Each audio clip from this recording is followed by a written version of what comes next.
Oo pa. Ay, naka-video kayo. Hello. Lagay namin sa video. Wow!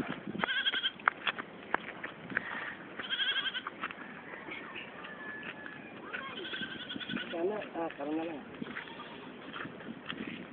Wow!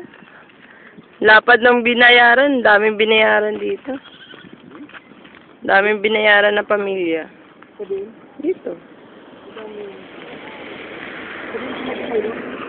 Ewan ko. Basta binayaran lang yata. May relocation yan sila. Oo, baka. May relocation site na silang hindi tuluhan ng gobyerno. Gobyerno ng ito, no? Ang lawak lang. Hanggang dun yun sa dulo.